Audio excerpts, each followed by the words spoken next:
Salut! Moi c'est Tan. Et moi c'est Lo. Et aujourd'hui, à Parlons Écolo, on va jaser de boîte à lunch. Parce que vous le savez peut-être pas, mais vous pouvez faire une grande différence avec votre boîte à lunch.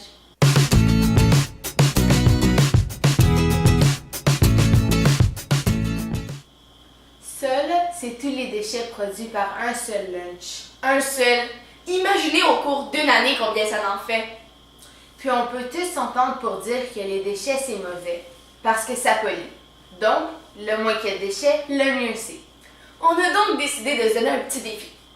Aujourd'hui, on va essayer de faire le lunch le plus éco-responsable possible. Éco-responsable, ça veut dire qu'il nuit le moins à notre planète. Dans une boîte à lunch, qu'est-ce qu'on a?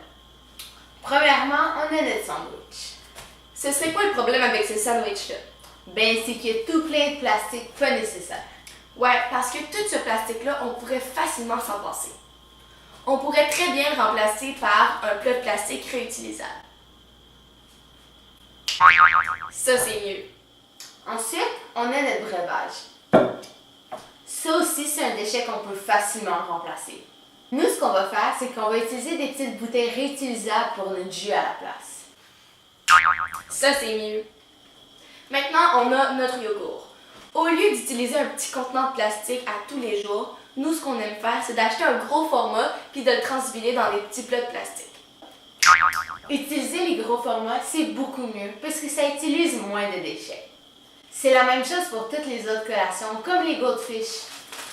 Nous, ce qu'on aime faire aussi, c'est d'acheter un gros format puis encore une fois de le transfiler dans des petits plats. Comme ça. Ah, puis n'oubliez pas votre cuillère réutilisable. Maintenant, on a nos biscuits. Avec quoi on pourrait remplacer ce sac Ziploc de plastique? Facile, on va utiliser des sacs Ziploc réutilisables à la place.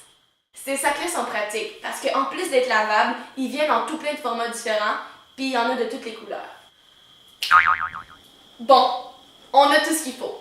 Il va juste rester à venir mettre les choses dans une boîte à lunch, réutilisable évidemment.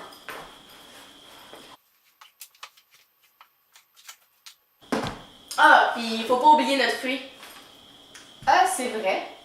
Mais qu'est-ce qu'on va faire avec le cœur de pomme? C'est un déchet, ça? C'est vrai, il va toujours y avoir un déchet. Mais l'important, c'est de savoir comment bien s'en débarrasser. On va mettre au défi nos connaissances sur le sujet avec un petit jeu. On va jouer au jeu compost, recyclage ou poubelle. Nous allons vous montrer différents déchets et vous allez devoir nous dire où ils vont. Commençons avec le cœur de pomme. Donc, où est-ce que ça va? Au compost, au recyclage ou à la poubelle?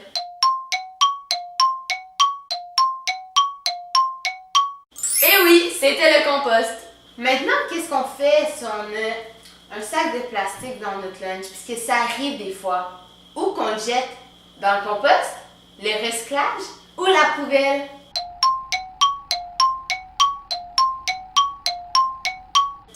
Le recyclage, tout ce qui est papier, carton ou plastique, ça se recycle. Par contre, si le sac Ziploc n'est pas trop abîmé comme celui-là, qu'est-ce que vous pouvez faire? C'est le rapporter à la maison, le rincer, comme ça vous allez pouvoir le réutiliser. C'est encore mieux. Maintenant, si vous avez plus faim et qu'il vous reste un petit morceau de sandwich, qu'est-ce que vous faites avec? Vous le mettez au compost, au recyclage ou à la poubelle?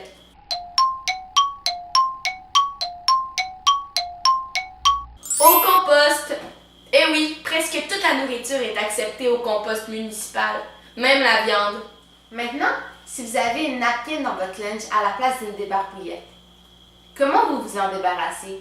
Compost, recyclage ou poubelle? C'est un piège, ça dépend. Si votre napkin n'est pas trop utilisée, vous pouvez soit la garder pour une autre fois ou sinon la recycler. Par contre, si vous l'avez utilisée pour vous moucher par exemple, vous la mettez dans le compost. Donc voici notre belle boîte à lunch écologique. Ça, c'est beaucoup mieux que ça. Vous pouvez tous faire votre différence en utilisant moins de déchets dans vos lunchs. C'est pas grave si vous avez des déchets, mais l'important c'est de savoir comment bien s'en débarrasser. Parce qu'être écolo, c'est beaucoup mieux.